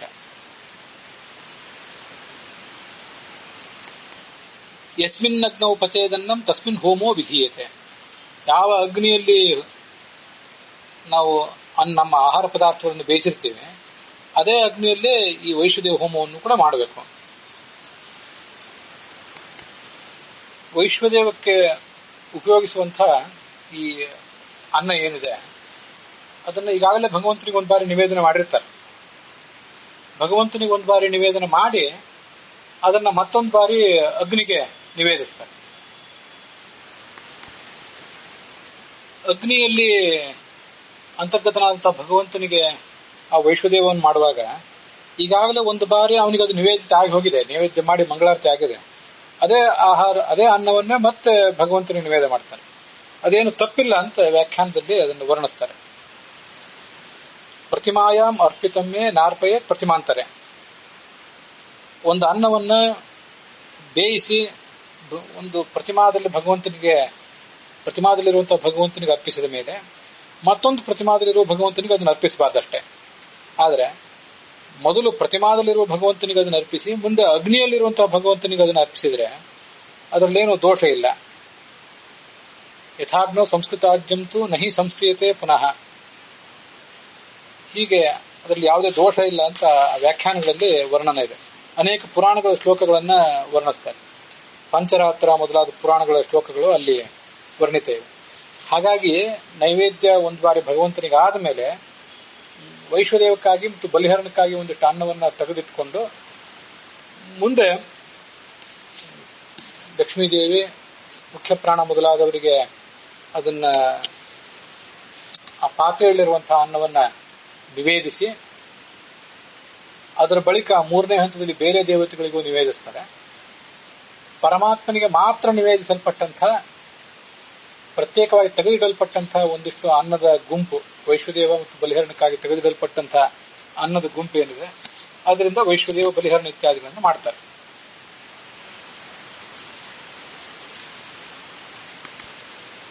ನರಸಿಂಹ ಪುರಾಣದ ಮಾತೊಂದನ್ನು ಕೂಡ ಆ ಸದಾಚಾರ ಸ್ಮೃತಿಯ ವ್ಯಾಖ್ಯಾನದಲ್ಲಿ ಹೇಳ್ತಾರೆ. ಹಿಂದೊಂದು ಬಾರಿ ಹೇಳಿದ್ದೆ ಇದನ್ನು. ಅಕೃತೆ ವೈಶ್ವದೇವೇತು ಭಿಕ್ಷುಕೆ ಗೃಹಮಾಗತೆ ಉದ್ಧೃತ್ಯ ವೈಶ್ವದೇವಾರ್ಥಂ ಭಿಕ್ಷಾಂ ದತ್ವಾ ವಿಸರ್ಜಯೇತ್ ವೈಶ್ವದೇವಾಕೃತಂ ದೋಷಂ ಶಕ್ತೋ ಭಿಕ್ಷುರ್ ವ್ಯಪೋಹಿತಂ ನತು ಭಿಕ್ಷುಕೃತಂ ದೋಷಂ ವೈಶ್ವದೇವೋ ವ್ಯಪೋಹತಿ. ಭಗವಂತನ ನಿವೇದನೆ ಮಾಡಿ ಆಗಿದೆ, ಇನ್ನು ವೈಶ್ವದೇವ ಮಾಡಬೇಕಾಗಿದೆ, ಬಲಿಹರಣ ಮಾಡಬೇಕಾಗಿದೆ, ಇನ್ನೂ ಮುಗಿದಿಲ್ಲ ನಮ್ಮ ಪ್ರಕ್ರಿಯೆಗಳೆಲ್ಲ. ಆಗೊಬ್ಬ ಭಿಕ್ಷುವಾದವನು ಮನೆಗೆ ಬಂದ. ವೈಶ್ವದೇವಕ್ಕಾಗಿ ಒಂದಿಷ್ಟು ಅನ್ನವನ್ನ ತೆಗೆದಿಟ್ಟು ಮುಂದೆ ಆ ಭಿಕ್ಷುಕನನ್ನ ಬರಿಗೈಯಿಂದ ಕಳಿಸದೆ ಅವನಿಗೊಂದಿಷ್ಟು ಅನ್ನ ಹಾಕಿ ಕಳಿಸ್ಬೇಕು. ವೈಶ್ವದೇವ ಮಾಡದೆ, ಬಲಿಹರಣ ಮಾಡದೆ, ಇನ್ನೂ ನಮ್ಮ ಪ್ರಕ್ರಿಯೆಗಳೆಲ್ಲ ಮುಗಿಯದೆ ಆತನಿಗೆ ಅನ್ನ ಕೊಡೋದು ಹೇಗೆ ಅಂತ ಒಂದು ಸಂಶಯ ಬರಬಹುದು. ಅಂತ ಏನು ದೋಷ ಬರೋದಿಲ್ಲ. ಆ ಭಿಕ್ಷುಕನಿಗೆ ಕೊಟ್ಟಂತಹ ಪುಣ್ಯ ಏನಿದೆ ಆ ಪುಣ್ಯ ವೈಶ್ವದೇವ ಮಾಡದೆ ಆತನಿಗೆ ಅನ್ನ ಕೊಟ್ಟದ್ರಿಂದ ಬರುವ ಪಾಪವನ್ನು ಪರಿಹರಿಸ್ತದೆ. ಆದ್ರೆ ಭಿಕ್ಷುವನ್ನ ಈಗ ಬರಬೇಡ, ನಮ್ದೆಲ್ಲ ಪೂಜೆ ಆಗಿಲ್ಲ ಅಂತ ಬಿರು ನುಡಿಗಳಿಂದ ಬಡಿದು ಅಟ್ಟಿದರೆ ಅದರಿಂದ ಬರುವಂತಹ ಪಾಪವನ್ನ ನೀವು ವೈಶ್ವದೇವ ಬಲಿಹರಣ ಏನೇನು ಮಾಡಿದ್ರು ಕಳ್ಕೊಳ್ಳಿಕ್ ಸಾಧ್ಯ ಇಲ್ಲ ಅಂತ ಅಲ್ಲಿ ವರ್ಣಿಸ್ತಾರೆ. ಭಿಕ್ಷುಗಳು ಅಂದ್ರೆ ಯಾರು? ಯತಿಶ್ಚ ಬ್ರಹ್ಮಚಾರ್ಯವ ವಿದ್ಯಾರ್ಥಿ ಗುರುಪೋಷಕ ಅಧ್ವಗ ಕ್ಷೀಣವೃತ್ತಿಶ್ಚ ಷಡೇತೆ ಭಿಕ್ಷುಕಾ ಸ್ಮೃತಾ. ಯತಿಗಳು, ಬ್ರಹ್ಮಚಾರಿಗಳು, ವಿದ್ಯಾರ್ಥಿಗಳು, ಗುರುಪೋಷಕ ತಾನು ಭಿಕ್ಷೆ ಬೇಡಿ ಗುರುಗಳನ್ನ ಸಮೀಪಿಸಿ ಅವರಿಗೆ ಅದನ್ನು ಒಪ್ಪಿಸುವಂಥವನು, ಅಧ್ವಗ ಮಾರ್ಗದಲ್ಲಿ ಹೋಗುವಂಥವನು, ಕ್ಷೀಣವೃತ್ತಿ ಬದುಕಲಿಕ್ಕೆ ಬೇರೆ ದಾರಿ ಇಲ್ಲದವನು. ಇವರು 6 ಜನ ಭಿಕ್ಷುಗಳು ಅಂತ ಕರೆಸ್ಕೊಂಡಿದ್ದಾರೆ. ವೈಶ್ವದೇವ ಮತ್ತು ಬಲಿ ಇವೆರಡನ್ನೂ ಕೂಡ ಮಾಡುವುದು ಗೃಹಸ್ಥನ ಅಧಿಕಾರ, ಬ್ರಹ್ಮಚಾರಿಗೆ ಅದಕ್ಕೆ ಅಧಿಕಾರ ಇಲ್ಲ. ಆದರೆ ಆ ವ್ಯಾಖ್ಯಾನಗಳಲ್ಲಿ ಹೀಗೆ ವರ್ಣನೆ ಮಾಡ್ತಾರೆ. ಪುತ್ರೋ ಭ್ರಾತ ಅಥವಾ ಋತ್ವಿಕ್ ಶಿಷ್ಯ ಶ್ವಶುರ ಮಾತುಲಾಹ ಪತ್ನಿ ಶ್ರೋತ್ರಿಯ ಯಾಜ್ಯಾಶ್ಚ ದೃಷ್ಟಾಸ್ತೆ ಬಲಿಕರ್ಮಣಿ. ಈ ಪ್ರಧಾನನಾದಂಥ ಯಜಮಾನ ಅಲ್ಲಿ ಆವಾಗ ಉಪಲಬ್ಧ ಇಲ್ಲದೆ ಹೋದ್ರೆ ಅವನ ಮಗ, ಅವನ ಸಹೋದರ ಅಥವಾ ಅಲ್ಲಿರುವಂತಹ ಪುರೋಹಿತ, ಶಿಷ್ಯ, ಅವನ ಮಾವ, ಅವನ ಸೋದರ ಮಾವ, ಆತನ ಹೆಂಡತಿ, ಶ್ರೋತ್ರಿಯನಾದಂಥ ಮತ್ತೆ ಯಾರೇ ಒಬ್ಬ ಜ್ಞಾನಿಯಾದಂಥ ಬ್ರಾಹ್ಮಣ ಇದ್ರೆ ಅವರೆಲ್ಲರೂ ಕೂಡ ಅದನ್ನ ಮಾಡಬಹುದು. ದೇವಾನ್ ಭೂತಾನ್ ಪಿತೃನ್ ಮನುಷ್ಯಾನ್ ವೈಶ್ವದೇವಾನ್ಯೇನ ಹೋಕ್ಷೆ. ಈ ವೈಶ್ವದೇವ ಮಾಡಿ ನಾನು ದೇವತೆಗಳನ್ನ, ಭೂತಗಳನ್ನ, ಪಿತೃಗಳನ್ನ, ಮನುಷ್ಯರನ್ನ ಇವರೆಲ್ಲರನ್ನು ಕೂಡ ಸಂತೋಷ ಪಡಿಸ್ತೇನೆ, ಅವರಿಗಾಗಿ ನನ್ನ ಈ ಯಜ್ಞ ಮೀಸಲಾಗಿದೆ ಅಂತ ಸಂಕಲ್ಪ ಮಾಡಬೇಕು ಅಂತ ಅದನ್ನ ವರ್ಣನೆ ಮಾಡಿದ್ದಾರೆ. ಪಂಚರಾತ್ರದಲ್ಲಿ ವಿಷ್ಣೋರ್ ನೈವೇದ್ಯ ಶೇಷೇಣ ವೈಶ್ವದೇವಂ ಕರೋತಿ ಯಃ ತೇನ ತೃಪ್ತೀಕೃತಾ ದೇವಾಹ ಹರಿಶ್ಚಾಪಿ ಪ್ರತೋಷಿತಃ. ಭಗವಂತನಿಗೆ ಈಗಾಗಲೇ ಒಂದು ಬಾರಿ ನಿವೇದಿತ ಆಗಿರುವಂತಹ ಅನ್ನದಿಂದ್ರೆ ವೈಷ್ಣುದೇವ ಮಾಡಿದ್ರೆ ದೇವತೆಗಳನ್ನು ಅವನು ತೃಪ್ತಿಪಡಿಸ್ತಾನೆ. ಪಿತೃಗಳು, ದ್ವಾರಪಾಲಕ ದೇವತೆಗಳು ಇವರೆಲ್ಲರೂ ಕೂಡ ಹೀಗೆ ತೃಪ್ತಿಯನ್ನು ಪಡಿತಾರೆ ಅಂತ ಅಲ್ಲಿ ಉಲ್ಲೇಖಗಳಿವೆ.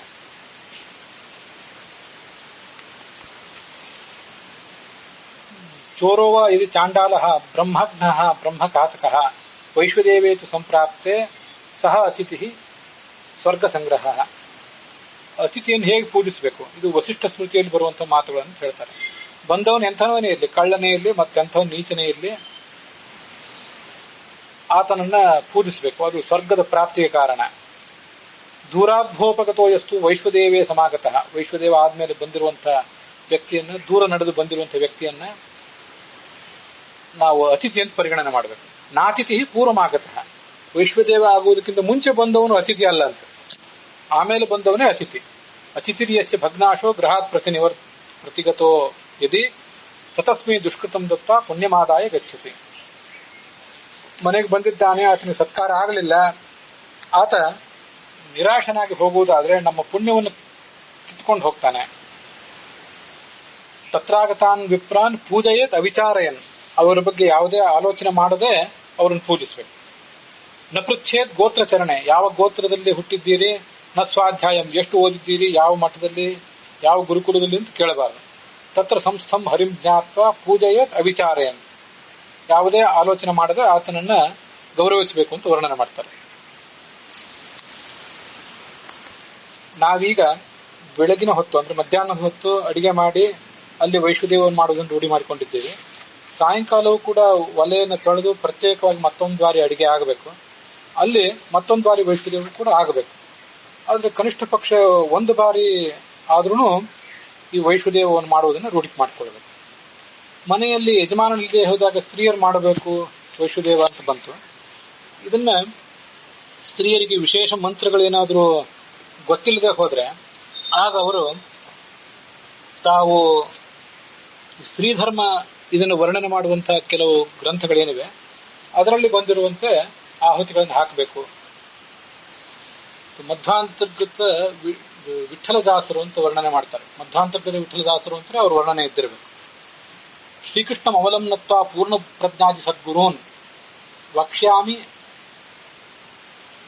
ಅನಸ್ಯ ಸಂಸ್ಕಾರಂ ವಕ್ಷ್ಯಾಮ್ಯನಸ್ಯ ಸಂಸ್ಕಾರಂ ಪಕ್ಷಿವಾಹನ ಪ್ರೀತೆಯೇ ಅಂತ ಶ್ಲೋಕ ಮೊದಲಿದೆ. ವೈಶ್ವದೇವವನ್ನು ಮಾಡ್ತೇನೋ ವಿಶ್ವವ್ಯಾಪಕ ನಿಂದ ಸ್ಮರಿಸುತ್ತ, ವಿಶ್ವದಲ್ಲಿ ಎನ್ನ ಪಾಪವ ಭಸ್ಮ ಮಾಡೋ ಅಂತ ಅದನ್ನು ಕೇಳ್ಕೊಳ್ಬೇಕು. ಅಲ್ಲಿ ಈ ಅನೇಕ ಆಹುತಿಗಳು, ವಿಷ್ಣು ದ್ವಾದಶ, ಸೂರ್ಯ ಅಗ್ನಿ ಪ್ರಜಾಪತಿಗಳ ಸ್ಮರಿಸಿ, ಸೋಮ ಅಗ್ನಿಷ್ಟೋಮ, ಇಂದ್ರ ಅಗ್ನಿ ಪೃಥ್ವಿ ಧನ್ವಂತರಿಯ ಸ್ಮರಿಸಿ, ಮತ್ತೆ ಇಂದ್ರ ವಿಶ್ವದೇವರ ಸ್ತುತಿಸಿ ನಿತ್ಯದಲ್ಲಿ ಹೋಮಿಸುತ್ತಾ ಪ್ರಾರ್ಥಿಸುವುದು ತರುಣಿಯರು ಮಾಡಬೇಕಾದಂತಹ ಆಹುತಿ ಇದು. ಅನಂತಗರ್ಪಿಸಿ ಚಿಂತೆ ತ್ಯಜಿಸುವುದು, ಭಗವಂತನಿಗೆ ಅರ್ಪಿಸಿ ಯಾವ ಚಿಂತೆ ಮಾಡಬಾರದು. ಹೀಗೆ ಮಾಡದೆ ಅನ್ನ ತಿನ್ನಲು. ಏನೂ ವೈಶ್ವದೇವವನ್ನು ಮಾಡದೆ ಹಾಗೆ ಅನ್ನವನ್ನು ತಿಂದರೆ ಆಗ ಕಾಗೆ ಎಂದದಿ ತಮದಿ ಕೆಡಹುವ. ಆ ಮನುಷ್ಯ ಹಾಗೆ ಆಹಾರವನ್ನು ತಿಂದು ಕಾಗೆಯಂತೆ ದುರ್ಗತಿಯನ್ನು ಪಡೀತಾನೆ. ಮಧ್ವಮುನಿ ಹೃದಯದಲ್ಲಿ ನಿಲ್ಲುತ್ತಾ ತಿದ್ದಿ ಪೇಳಿದನು ಇಂಥ ಕವನವ, ಮಧ್ವಾಂತರ್ಗತ ವಿಠಲನು ತಾ ಬಂಧವನ್ನು ಬಿಡಿಸಿ ಅಂತ ಹೀಗೆ ಒಂದು ಆ ವೈಶ್ವದೇವದ ಕುರಿತಾಗಿ ಒಂದು ಹಾಡಿದೆ. ಈ ಹಾಡನ್ನ ಹಾಡ್ತಾರೆ. ಕೆಲವು ಒಂದಿಷ್ಟು ಆಹಾರದ ಪದಾರ್ಥಗಳನ್ನು ಅಗ್ನಿಯಲ್ಲಿ ಹಾಕ್ತಾರೆ. ಕೇವಲ ಬ್ರಾಹ್ಮಣರಿಗಲ್ಲ, ನಮ್ಮ ದೇಶದಲ್ಲಿ ಇಂಥ ಒಂದು ಅದ್ಭುತವಾದ ಸಂಸ್ಕಾರ ಇತ್ತು. ಬ್ರಾಹ್ಮಣೇತರರಾದವರು ಕೂಡ, ಯಾರನ್ನ ಅಸಂಸ್ಕೃತರು ಅಂತ ನಾವೆಲ್ಲ ಭ್ರಮಿಸಿರ್ತೇವೋ ಅಂಥವರು ಕೂಡ, ಕೆಲವರು ಪುರುಷರು, ಸ್ತ್ರೀಯರು, ಬೇರೆ ಜಾತಿಯವರು, ಅನೇಕ ಜನ ರೈತರ ಮಹಿಳೆಯರು, ಇಂಥವರು ಕೂಡ ಎಲ್ಲರ ಮನೆಯಲ್ಲೂ ಕಟ್ಟಿಗೆ ಮೇಲೆ ಅಂತೂ ಅಡಿಗೆ ನಡೀತಾ ಇತ್ತು ಆ ಕಾಲದಲ್ಲಿ. ಈಗ ಎಲ್ಲರ ಮನೆಯಲ್ಲೂ ಬಿಟ್ಟು ಹೋಗಿದೆ. ಬ್ರಾಹ್ಮಣೇತರ ಮನೆಯಲ್ಲೂ ಬಿಟ್ಟು ಹೋಗಿದೆ, ಬ್ರಾಹ್ಮಣರ ಮನೆಯಲ್ಲೂ ಬಿಟ್ಟು ಹೋಗಿದೆ. ಹೊಲ ಮನೆಗಳನ್ನು ಮಾಡಿಕೊಂಡಿರುವಂತಹ ಬೇಕಾದಷ್ಟು ಕಟ್ಟಿಗೆ ಸಂಗ್ರಹ ಇರುವಂತಹ ರೈತರ ಮನೆಗಳಲ್ಲಿಯೂ ಕೂಡ ಕಟ್ಟಿಗೆ ಮೇಲೆ ಅಡಿಗೆ ನಡೆಯೋದು ನಿಂತು ಹೋಗಿದೆ. ಒಂದು ದೌರ್ಭಾಗ್ಯ. ಆ ಹಿಂದಿನ ಕಾಲದಲ್ಲಿ ಕಟ್ಟಿಗೆ ಮೇಲೆ ಅಡಿಗೆ ಮಾಡಿ ತಾವು ತಿನ್ನುವಂತಹ ಆಹಾರ ಪದಾರ್ಥವನ್ನು, ಅನ್ನವೇ ಆಗಿರ್ಲಿ ಮತ್ತೇನೋ ರೊಟ್ಟಿಯೋ ಚಪಾತಿಯೋ ಆಗಿರ್ಲಿ, ಅದನ್ನು ಅಗ್ನಿಗೆ ಆಹುತಿ ಹಾಕ್ತಿದ್ರು ಅವರು. ಇಂಥದನ್ನು ನನ್ನ ಸಮೀಪ ಇರುವಂತಹವರಿಂದ ಅನೇಕ ಜನರಿಂದ ಕೇಳಿದ್ದೇನೆ. ಇಂಥ ಒಂದು ಸಂಸ್ಕಾರ ನಮ್ಮ ದೇಶದಲ್ಲಿ ಎಲ್ರಿಗೂ ಕೂಡ ಸಿಗ್ತಿರ್ತದೆ. ಕ್ರಮವಾಗಿ ಅದೆಲ್ಲರಿಗೂ ಕೂಡ ಮರಿತಾ ಇದೆ. ನಾವಿಲ್ಲಿ ಪಕ್ಷಿಗಳ ಸಲುವಾಗಿ ಆಹಾರ ಕೊಡಬೇಕು, ಭೂತಗಳ ಸಲುವಾಗಿ, ನಾಯಿಗಳ ಸಲುವಾಗಿ ಅಂತೆಲ್ಲ ಬಂತು. ಈ ಅಧ್ಯಾಯದಲ್ಲಿ 22ನೇ ಶ್ಲೋಕದಲ್ಲಿ ಸ್ವಭ್ಯಶ್ಚ ಸ್ವಪತಿಭ್ಯಶ್ಚ ಅಂತ ಹೇಳಿ ಅಲ್ಲಿ ವೈಶ್ವದೇವವನ್ನು ನಾವೇನು ಮಾಡ್ತೇವಲ್ಲ, ಆ ಋಗ್ವೇದದ ಒಂದು ವೈಶ್ವದೇವದಲ್ಲಿಯೇ ಶ್ಯಾಮ ಶಬಲ ಅಂತ ಹೀಗೆ ಕೆಲವು ಮಂತ್ರಗಳಿವೆ. ಆ ಶ್ಯಾಮ ಶಬಲ ಅನ್ನೋ ಮಂತ್ರದಲ್ಲಿಯೇ ಅವು ಯಮದೇವರ ಕೆಲವು ನಾಯಿಗಳು ಅಂತ ಉಲ್ಲೇಖ ಬರ್ತದೆ. ಅವ್ರಿಗೆಲ್ಲರಿಗೂ ಕೂಡ ಆಹುತಿಯನ್ನ ಕೊಟ್ಟಂತಾಗ್ತದೆ. ಶ್ಯಾಮಾಯ ಸ್ವಾಹ ಶಬಲಾಯ ಸ್ವಾಹ. ಇವು ಆ ಯಮದೇವರ ನಾಯಿಗಳು ಅಂತ ನಾನು ಬೇರೆ ಕಡೆ ಒಂದ್ ಕಡೆ ಓದಿದ್ದೆ ಅನ್ಪಿದೆ, ಹಿಂದೂ ಒಂದು ಬಾರಿ ಹೇಳಿದ್ದೆ. ಈಗ ಅನೇಕ ಜನ ಅವರಿಗೆ ಅಗ್ನಿಯಲ್ಲಿ ಅಡಿಗೆ ಮಾಡದೇ ಇರಬಹುದು, ಏನೇನೋ ಸಂಸ್ಕಾರಗಳನ್ನು ಇಟ್ಕೊಂಡಿರ್ತಾರೆ, ಬೇರೆ ಬೇರೆ ಪದ್ಧತಿಯವರು ಇರ್ತಾರೆ, ಬೇರೆ ಬೇರೆ ಪ್ರದೇಶದವರು ಇರ್ತಾರೆ. ಒಂದು ಕಡೆ ಒಂದು ದೊಡ್ಡ ನೀರಿನ ಪಾತ್ರವನ್ನಿಟ್ಟು ಅಲ್ಲೊಂದಿಷ್ಟು ಕಾಳು ಕಡಿಗಳನ್ನು ಹಾಕಿ ಹಕ್ಕಿಗಳಿಗೆಲ್ಲ ಆಹಾರವನ್ನು ಹಾಕುವುದನ್ನ, ಆ ಹಕ್ಕಿಗಳು ಸಾವಿರಾರು ಸಂಖ್ಯೆಯಲ್ಲಿ ಅಲ್ಲಿ ಬಂದು ಆ ಕಾಳು ಕಡಿಗಳನ್ನು ತಿಂದು ನೀರು ಕುಡಿದು ಹೋಗುವುದನ್ನೆಲ್ಲ ಅವರು ನೋಡಿ ಆನಂದಿಸ್ತಾರೆ. ಅನೇಕ ಜನ ಇಂಥ ರೂಢಿ ಇಟ್ಕೊಂಡವರಿದ್ದಾರೆ. ನಾನು ಅದನ್ನು ಹೇಳಿದ್ದೆ ಹಿಂದೆ. ಪೂಜೆ ಆದ ಮೇಲೆ ಗೃಹಸ್ಥನಾನುವನ್ನು ಇದನ್ನು ಮಾಡಬೇಕು. ದೊಡ್ಡ ದೊಡ್ಡ ಮಠಾಧಿಪತಿಗಳಾದವರು, ಸ್ವಯಂ ನಮ್ಮ ಗುರುಗಳಾದಂಥ ಬೇಜಾರು ಶ್ರೀಪಾದರು, ತಮ್ಮ ಪೂಜಾ ಎಲ್ಲ ಆದ್ಮೇಲೆ ಗೋವುಗಳಿಗೆ, ಆನೆಗೆ, ಮೀನುಗಳಿಗೆ ಕೂಡ ಆಹಾರ ಹಾಕಿ ಮುಂದೆ ಪೂಜಾ ಇತ್ಯಾದಿಗಳನ್ನು ಮುಗಿಸಿ ತಮ್ಮ ದೈನಂದಿನ ಆಹ್ನಿಕವನ್ನು ಮುಗಿಸಿ ಮುಂದೆ ಅವರು ತಮ್ಮ ಭಿಕ್ಷಾಕ್ಕೆ ಸಿದ್ಧರಾಗ್ತಿದ್ರು. ಸರ್ವಭೂತಗಳ ಹಿತದಲ್ಲಿಯೂ ಕೂಡ ಮನುಷ್ಯ ಆಸಕ್ತನಾಗಬೇಕು ಅನ್ನೋದನ್ನ ಮನುಷ್ಯ ಹೀಗೆ ತಿಳ್ಕೋಬೇಕು. ಗೋಗ್ರಾಸವನ್ನು ಹಾಕಬೇಕು. ಗೋವುಗಳೇ ಎಲ್ಲ ಕಡೆ ಸಿಗೋದಿಲ್ಲ. ಯಾರಿಗೆ ಸಿಕ್ಕಿದ ಅವರವರು ಮಾಡ್ತಾರೆ. ಆನೆ, ಮೀನುಗಳು, ಪಕ್ಷಿಗಳು ಮತ್ತು ಗೋವುಗಳು ಎಲ್ಲದಕ್ಕೂ ಕೂಡ ಈ ತರದ ಆಹಾರವನ್ನು ಕೊಟ್ಟು ಸರ್ವಭೂತಗಳ ಹಿತದಲ್ಲಿಯೂ ಗೃಹಸ್ಥನಾದವನು ಆಸಕ್ತನಾಗಿರ್ಬೇಕು ಅಂತ ತಿಳಿಸಿ ಆ ಒಂದು ಅನುಸಂಧಾನ ಇಟ್ಕೊಂಡು ಜೀವನ ನಡೆಸಬೇಕು. ಶಲ್ಯ ಪರ್ವದಲ್ಲಿ ಆ ಕಥಾ ಬಂದದನ್ನು ಹಿಂದೊಂದು ಬಾರಿ ಹೇಳಿದ್ದೆ. ಆ ಅಸಿತ ದೇವಲರು ಅಂತ ಗೃಹಸ್ಥಾಶ್ರಮವನ್ನು ಸ್ವೀಕಾರ ಮಾಡಿದ್ರವರು. ಆದ್ರೆ ಒಂದು ಬಾರಿ ಗೃಹಸ್ಥಾಶ್ರಮವನ್ನು ಬಿಟ್ಟು ಸನ್ಯಾಸ ತಗೋಬೇಕು ಅಂತ ಹೋದ್ರು. ಆಗ ಅವ್ರ ಸುತ್ತಮುತ್ತಲಿದ್ದಂಥ ಅನೇಕ ಪಶು ಪಕ್ಷಿಗಳು, ತಿರ್ಯಕ್ ಪ್ರಾಣಿಗಳು, ಕ್ರಿಮಿಕೀಟಗಳೆಲ್ಲ ದುಃಖದಿಂದ ಚಡಪಡಿಸ್ಲಿಕ್ಕೆ ಶುರು ಮಾಡಿದ್ವು. ಯಾಕೆ ಅಂತ ಕೇಳಿದ್ರೆ ನಮಗಿನ್ನ ಆಹಾರ ಹಾಕುವವರು ಯಾರು ಅಂತ ಅವುಗಳ ಚಿಂತೆ ಅಂತ. ಶಲ್ಯ ಪರ್ವದಲ್ಲಿ ಬಂದಂತಹ ಒಂದು ಕಥಾ ಇದು. ಗೃಹಸ್ಥನನ್ನ ಹೀಗೆ ಅವಲಂಬಿಸಿರ್ತವೆ ಈ ಜಗತ್ತೆಲ್ಲವೂ ಕೂಡ. ಬ್ರಹ್ಮಚಾರಿಗಳು, ವಾನಪ್ರಸ್ಥರು, ಸನ್ಯಾಸಿಗಳು, ಕ್ರಿಮಿ ಕೀಟಗಳು, ಪಶು ಪಕ್ಷಿಗಳು, ಹೀಗೆಲ್ಲವೂ ಕೂಡ ಗೃಹಸ್ಥನನ್ನು ಅವಲಂಬಿಸಿರ್ತವೆ. ಮಹಾಗೃಹಸ್ಥನಾದಂಥ ಅವ್ಯಾಕೃತ ಗೃಹಸ್ಥ ಅಂತ ಕಳಿಸ್ಕೊಂಡಿರುವಂತಹ ಕೃಷ್ಣ ಆ ಮಾತನ್ನ, ಆ ಭೂದೇವಿಯನ್ನ ಕೇಳಿ ಅವಳ ಮೂಲಕ ಆ ಭೂಸ್ಮೃತಿ, ನಾವು ಅದನ್ನು ಪೃಥ್ವಿ ಸ್ಮೃತಿ ಅಂತ ಕರ್ಕೋಬಹುದು. ಪೃಥ್ವಿ ಹೇಳಿದ ಸ್ಮೃತಿ. ಯಾಕೆಂದ್ರೆ ಪೃಥ್ವಿಯನ್ನು ಅವಲಂಬಿಸಿಯೇ ಈ ಜಗತ್ತಿನಲ್ಲಿ ಪ್ರತಿಯೊಂದು ನಡೆಯೋದು. ನಾವು ಹುಟ್ಟಿದಾರಭ್ಯ ಸಾಯುವವರೆಗೂ ನಾವು ಮಾಡುವಂತಹ ಪ್ರತಿಯೊಂದು ಕೆಲಸ, ಎಲ್ಲ ವರ್ಣದವರು, ಎಲ್ಲ ಆಶ್ರಮದವರು, ಕ್ರಿಮಿ ಕೀಟ, ಪಶು ಪಕ್ಷಿ ಎಲ್ಲವೂ ಕೂಡ ಪೃಥ್ವಿಯನ್ನೇ ಅವಲಂಬಿಸಿವೆ. ಶ್ರವಣ ಮನನ ಮೊದಲಾದ ಜ್ಞಾನದ ಕಾರ್ಯಗಳು ಮತ್ತೆ ಉಳಿದೆಲ್ಲ ಕರ್ಮಗಳು, ಶ್ರಾದ್ದ ಮೊದಲಾದ ಎಲ್ಲ ಕರ್ಮಗಳು, ದೈವ ಪೂಜೆ, ಏನು ಕರ್ಮ ನಡೆಯುವುದಿದ್ರೂ ಪೃಥ್ವಿಯ ಮೇಲೆ ನಡೆಯಬೇಕು. ಆ ಪೃಥ್ವಿಗೆ ಹೀಗೆ ಎಲ್ಲಾ ಧರ್ಮ ಕಾರ್ಯಗಳ ಆಧಾರತ್ವ ಇರುವುದರಿಂದ ಧರ್ಮ ಕಾರ್ಯಗಳನ್ನು ಮಾಡಿ ನಾವು ಪೃಥ್ವಿಯನ್ನು ಆನಂದಪಡಿಸಿದ್ರೆ, ಅವಳು ಹೇಳಿದ್ದು ಈ ಸ್ಮೃತಿಯಲ್ಲಿ ಇಲ್ಲೇನು ಬಂದಿದೆ ಇದನ್ನು ಕೇಳಿ ಅದರಂತೆ ನಡ್ಕೊಂಡ್ರೆ ಅವಳಿಗೆ ಒಂದಿಷ್ಟು ಭಾರ ಕಡಿಮೆ ಆಗ್ತದೆ. ಕೇವಲ ಸಮುದ್ರ ವಸನೆಯ ದೇವಿ ಪರ್ವತಸ್ಥನ ಮಂಡಿತೆ ವಿಷ್ಣು ಪತ್ನಿ ನಮಸ್ತುಭ್ಯಂ ಪಾದಸ್ಪರ್ಶಂ ಕ್ಷಮಸ್ವಮೇ, ನಮ್ಮ ಪಾದಸ್ಪರ್ಶವನ್ನು ಕ್ಷಮಿಸುವಂತ ಅಷ್ಟೇ ಕೇಳಿ ಮುಂದೆ ಅವಳನ್ನ ಮರೆತ ಮತ್ತೆ ಈ ಭೂಮಿಯ ವಾತಾವರಣವನ್ನ ಹದಗೆಡಿಸುವುದನ್ನ ನಾವು ಮುಂದುವರಿಸಬಾರದು. ಅವಳು ಹೇಳಿದಂತೆ ನಡ್ಕೊಳ್ಬೇಕು. ನಡ್ಕೊಂಡದ್ದಾದ್ರೆ ಆ ಭೂಮಿಯ ಭಾರ ಕಡಿಮೆ ಆಗ್ತದೆ. ಅವಳು ತನ್ನ ದುಃಖವನ್ನ ಹೇಳಿಕೊಳ್ಳಿಕ್ಕೆ ಮತ್ತೆ ಚತುರ್ಮುಖ ಬ್ರಹ್ಮ, ಪರಬ್ರಹ್ಮ ಇವರು ಬಳಿಗೆ ಧಾವಿಸದಿರುವಂತೆ ಅವಳ ಮಕ್ಕಳಾದಂತಹ ನಾವೆಲ್ಲರೂ ಕೂಡ ಹೀಗೆ ನಡ್ಕೊಳ್ಬೇಕು. ಅವಳು ಪೃಥ್ವಿ ಅನ್ನೋವಳು ಸ್ವಯಂ ವರಾಹರೂಪಿ ಆದಂತಹ ಭಗವಂತನ ಪತ್ನಿಯೇ. ಭಗವಂತನೇ ತನ್ನ ಪತ್ನಿಯ ಮೂಲಕ ಈ ತರದ ಮಾತುಗಳನ್ನ ಕೇಳಿಸಿದ್ದಾನೆ. ಹಿಂದೆ ಅದನ್ನ ಈಗಾಗಲೇ ಒಂದು ಬಾರಿ ನೋಡಿದ್ದಾಗಿತ್ತು. ಅದ್ರ ಬಗ್ಗೆ ವಿಶೇಷ ವಿಷಯಗಳನ್ನ ಈಗ ನಮಗೆ ನೋಡ್ಲಿಕ್ಕೆ ಸಾಧ್ಯ ಆಯಿತು.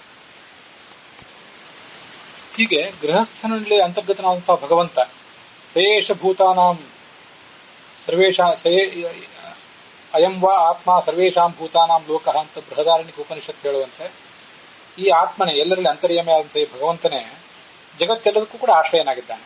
ಆ ಬೃಹದಾರಣ್ಯಕ ಉಪನಿಷತ್ ಭಾಷ್ಯದಲ್ಲಿ ಹೀಗೆ ವರ್ಣನೆ ಮಾಡಿದ್ದಾರೆ. ಗೃಹಸ್ಥಾಂತರ್ಗತೋ ವಿಷ್ಣು ದೇವಾನಾಂ ಆಶ್ರಯೋ ಭವೇತ್. ಗೃಹಸ್ಥನಲ್ಲಿದ್ದು ಆತನ ಮೂಲಕ ಯಜ್ಞ ಮಾಡಿಸಿ ಆ ಯಜ್ಞಗಳ ಮೂಲಕ ದೇವತೆಗಳಿಗೆ ಆಶ್ರಯ ಕೊಟ್ಟಿದ್ದಾನೆ ಭಗವಂತ. ಗೃಹಸ್ಥನಲ್ಲಿದ್ದು ಬ್ರಹ್ಮಯಜ್ಞಾದಿಗಳನ್ನು ಮಾಡಿಸಿ ಸ್ವಾಧ್ಯಾಯ ಮಾಡಿಸಿ ಆ ಮೂಲಕ ಪಿತೃಗಳಿಗೆ ಸಂತೋಷ ಕೊಡ್ತಾನೆ, ಋಷಿಗಳಿಗೆ ಸಂತೋಷ ಕೊಡ್ತಾನೆ. ಗೃಹಸ್ಥನಲ್ಲಿದ್ದು ಆತನಿಂದ ಶ್ರಾದ್ದ ಮಾಡಿಸಿ ಪಿತೃದೇವತೆಗಳಿಗೆ ಸಂತೋಷ ಕೊಡ್ತಾನೆ. ಸ್ವಾಧ್ಯಾಯ ಋಷಿ ಸಂಸ್ಕೃತ್ಯ ಋಷೀಣಾಂ ಆಶ್ರಯಶ್ಚ ಸಹ ಸ್ವಾಧ್ಯಾಯಾತ್ ಶ್ರಾದ್ದತಶ್ಚೈವ ಪಿತೃನಾಂ ಅನ್ನದಾನತಃ ಅನ್ನದಾನತಃ ಮನುಷ್ಯಾಣಾಂ. ಅನ್ನದಾನ ಮಾಡುವುದರ ಮೂಲಕ ಮಾಡೋನು ಯಾರು? ಗೃಹಸ್ಥ. ನಮ್ಮಂತ ಯಾರು ಗೃಹಸ್ಥರು ಮಾಡೋದಿಲ್ಲ. ನಮಗೆ ಆ ದುರಹಂಕಾರ ಬೇಡ. ನಮ್ಮ ಒಳಗಿರುವಂತಹ ಭಗವಂತನೇ ಮಾಡೋದು. ಗೃಹಸ್ಥಾಂತರ್ಗತೋ ವಿಷ್ಣು ಅನ್ನದಾನತಃ ಮನುಷ್ಯಾದೇಹ ರಕ್ಷಣಂ ಕರೋತಿ ಏವಂ ವೇತ್ತಿ. ಇದನ್ನೆಲ್ಲ ಯಾರು ತಿಳ್ಕೊತಾನೋ ಅವನು ಸುದ್ಗತಿಯನ್ನು ಪಡಿತಾನೆ ಅಂತ ಬೃಹತ್ ಭಾಷ್ಯ ಅವ್ಯಾಕೃತ ಬ್ರಾಹ್ಮಣದಲ್ಲಿ ಮೊದಲನೇ ಅಥವಾ ಎರಡನೇ ಅಧ್ಯಾಯದಲ್ಲಿ ಇದನ್ನ ವರ್ಣನೆ ಮಾಡ್ತಾರೆ. ಸುರಾಣಾಂಶ ನರಾಣಾಂಶ ಗತಿರೇಕೋ ಜನಾರ್ದನ. ಎಲ್ಲರಿಗೂ ಕೂಡ ದೇವತೆಗಳು ನರರು ಎಲ್ರಿಗೂ ಕೂಡ ಏಕಃ ಒಬ್ಬನೇ ಈ ಭಗವಂತ ಏನಿದ್ದಾನೆ ಅವನೇ ಗತಿ ಅಂತ ಹೀಗೆ ವರ್ಣನೆ ಮಾಡ್ತಾರೆ. ಅದನ್ನೆಲ್ಲ ನೋಡಿ ಮುಗಿಸಿದ್ದೀವಿ. ಈ ಭಾಗ ಇಲ್ಲಿಗೆ ಸಮಾಪ್ತವಾಗಿದೆ.